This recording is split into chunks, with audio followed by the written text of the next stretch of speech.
ఒక విమర్శ ఉందండి. అంటే తెలుగుదేశం అధికారంలోకి వచ్చిన తర్వాత మాదిగల శాతం మీరు ఎక్కువ మంది అన్నారు తెలంగాణలో కానివ్వండి, ఒక 2% ఎక్కువ ఉన్నారు కాబట్టి తెలుగుదేశమే ఈ వర్గీకరణ అంశాన్ని ముందుకు తీసుకెళ్ళి మాదిగల ఓటు బ్యాంకుని క్రియేట్ చేసుకోవడానికి, ఎందుకంటే మాలలేమో కాంగ్రెస్ పార్టీకి ఉన్నారు అనేటువంటిది ఒక విమర్శ అయితే ఉన్నది. దానివల్లనే అంటే కాంగ్రెస్ పార్టీకే చెందిన వారైనటువంటి మన ఉప ప్రధానమంత్రి ఆయన జగజీవన్ గారి విగ్రహాన్ని పెట్టడం, తర్వాత వారి వర్ధంతిని జయంతిని జరుపుకోవడం అధికారికంగా మొదలుపెట్టారు అనేటువంటిది, ఇది నిజమేనా? వాస్తవంగా ఏ ప్రభుత్వాలైనా ఈ కులాలను ఏదో రకంగా వాడుకుంటూనే వస్తున్నాయి కదా, మనం కాదని చెప్పలేము.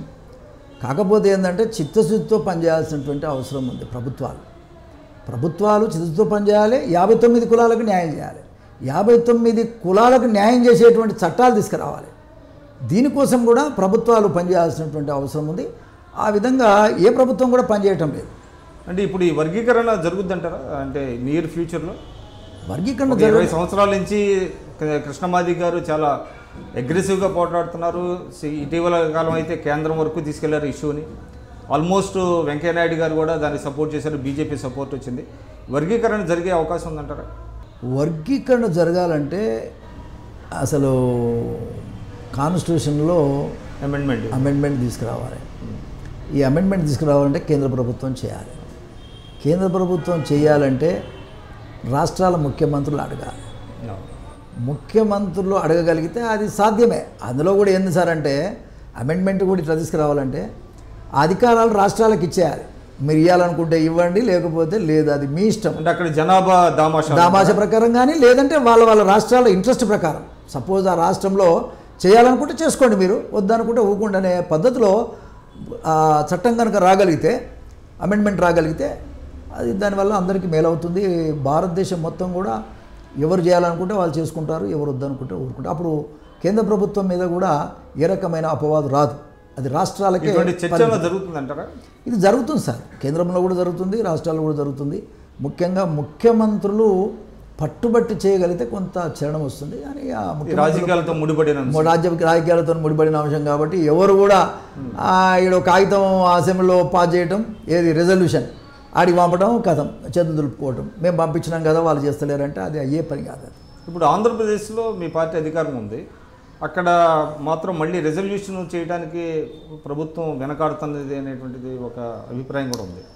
వాస్తవంగా చంద్రబాబు నాయుడు గారే కొంత దీనికి మేలు చేశారు. వర్గీకరణ జీవో ఇచ్చి ఒక 4 సంవత్సరాలు ఇంప్లిమెంట్ కూడా చేశారు వారు. ఆ తర్వాత కారణాలు ఏమైనా కాంగ్రెస్ గవర్నమెంట్ వచ్చింది, మళ్ళీ కోర్టు కొట్టేసింది అనేటువంటి. కోర్టు కొట్టేసినా దాని మీద ఫైట్ జరగలేదు కదా. అప్పుడున్న కాంగ్రెస్ ప్రభుత్వం ఫైట్ చేయలేదు. అయితే ఇష్యూ ఏంటంటే ఇవాళ ఆంధ్రప్రదేశ్లో ఆయనను కొంతమంది మిస్గైడ్ చేస్తున్నారు. అక్కడ వర్గీకరణ అంశంలో ఆయన మిస్గైడ్ చేస్తున్నారు.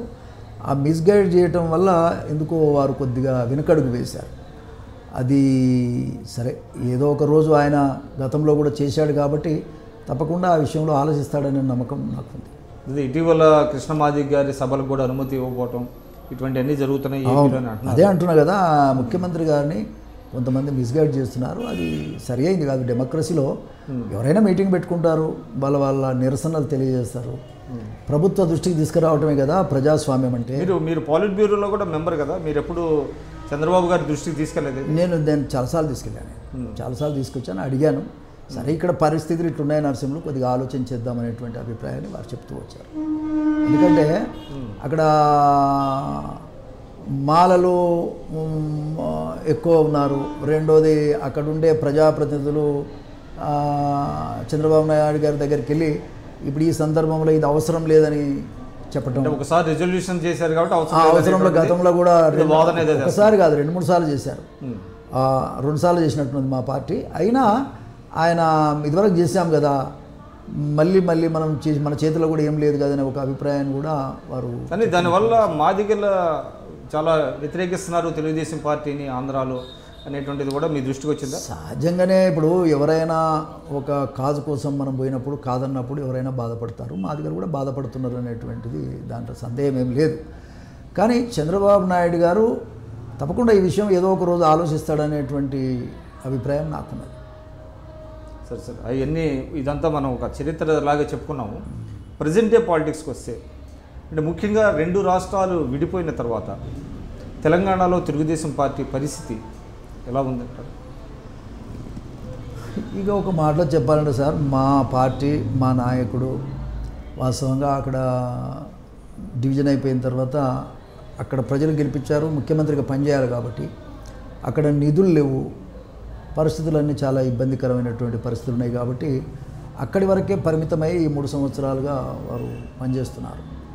దాంట్లో ఏమైపోయింది, తెలంగాణలో పార్టీ వాస్తవంగా లీడర్ లేకపోయేటప్పటికీ కొంత నీరుగారిపోవడం అనేది సహజం. దాంట్లో భాగంగానే తెలంగాణ ప్రాంతంలో ఇంకోటి ఏంటంటే ఉన్న ఎమ్మెల్యేలు చంద్రబాబు నాయుడు గారు ఇక్కడ లేరు కదా అనే అభిప్రాయం కింద కూడా కొంతమంది ఇక్కడ నుంచి టీఆర్ఎస్లో చేరటం, తర్వాత ఎమ్మెల్యేలు 15 మంది గెలిస్తే 12 మంది పోయారు, ఇక 3 మందే మిగిలారు. దానివల్ల కూడా పార్టీ కొంత ఇబ్బంది పాలైనటువంటి మాట వాస్తవం. కాబట్టి వాళ్ళు ఉన్న పరిస్థితులలో మళ్ళీ కనుక చంద్రబాబు నాయుడు గారు కనుక కొంత సమయం ఇచ్చి పనిచేయగలిగితే తప్పకుండా పార్టీకి మళ్ళీ పూర్వ వైభవం రావడానికి అవకాశం ఉంది. కానీ అటువంటి అవకాశం ఉందంటారా? టైం ఇవ్వాలి కదా, మా నాయకుడు టైం ఇవ్వగలిగితే తప్పకుండా ఉంటుంది. ఎందుకంటే మనం మీరు చూశారు రేవంత్ రెడ్డి వెళ్ళారు, అది నేను వస్తాను. అయితే మరి విపరీతంగా 10,000 మంది అసలు చాలా ఫెరోషియస్గా స్పాంటేనియస్గా వచ్చి మీటింగు చేశారు. సుమారు 10,000 మంది వచ్చారు. నేను ఎందుకు చెప్తున్నానంటే ప్రజల లేక కాదు, ఇవాళటి వరకు కూడా చంద్రబాబు నాయుడు గారు కనుక ఒక రథం తీసుకొని వారు ఈ మిగిలిన 1.5 ఇయర్లో ఒక 3 సార్లు తిరగగలిగితే తెలంగాణలో ఆల్టర్నేటివ్ పార్టీ మాదే అవుతుంది. మరి తిరగకపోతే మాత్రం చాలా ఇబ్బందికరమైన పరిస్థితి ఉంటుంది. దాన్ని ఇప్పటికి కూడా మాకు 22% ఎన్నికల నాటికి మాకు ఉన్నటువంటి ఓటింగ్ 22% ఉంది. దాన్ని ఇప్పటికి కూడా ప్రజల్లో ఎక్కడ పోలేదు, నాయకులు పోయారే కానీ ప్రజలు ఎవరు కూడా, కార్యకర్తలు కానీ ప్రజలు కానీ మాకున్న శక్తి మాత్రం తగ్గలేదు. అంటే ఒకటండి, తెలుగుదేశం పార్టీ ఎప్పుడు ఇదే మాట మాట్లాడుతుంది, నాయకులు పోయిన క్యాడర్ ఇంటాక్ట్గా ఉంది, ఎక్కడికి పోలేదనే మాట అంటున్నారు. కానీ నాయకులు పోతే క్యాడర్ వెళ్ళిపోతుంటారా? అంటే మీరు ఒక నాయకులు కదా, ఇది నాయకుల్ని కించపరిచినట్టుగా కూడా అనుకోవచ్చు కదా. మీరు గమనించాల్సింది ఏంటంటే ఇది అందరి నాయకులకు వర్తించదు, కొంతమంది నాయకులకి వర్తిస్తుంది. కొంతమంది నాయకులకు గాలికి గెలుస్తారు పోతారు తప్ప వాళ్ళకు ఆ పార్టీ మారిందంటే ఆ ప్రజలు వ్యతిరేకిస్తారు తప్ప ఎంబడి బోరు.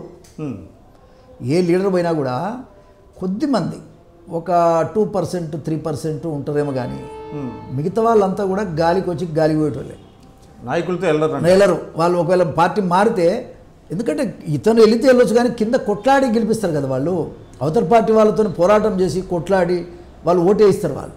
కాబట్టి అటువంటి పద్ధతిలో వీళ్ళు వెళ్ళి వేరే వాళ్ళకి సరెండర్ కావాలంటే కాలేదు. అందులో తెలుగుదేశం పార్టీ ఓటర్ కానీ కార్యకర్తలు కానీ అభ్యుదయవాదు, కొంత కమ్యూనిజం ఆలోచన కింద నుంచి వచ్చినటువంటి వాళ్ళు తెలంగాణ ప్రాంతంలో అయితే. కాబట్టి ఇక్కడ ఉంచినటువంటి నిబద్ధత ఉన్న వాళ్ళు, పోరాటానికి వెనుకడుగు వేయని వాళ్ళు, అటువంటి వాళ్ళు తెలుగుదేశం పార్టీలో ఉన్నారు. కాబట్టి ఇప్పటికి అదే పద్ధతులలో క్యాడర్ ఉన్నది, ప్రజలు ఉన్నారు. నాయకులు మారే తప్ప ప్రజలు ఇప్పటి వరకు చేంజ్ కాలేదనేది నాకున్నటువంటి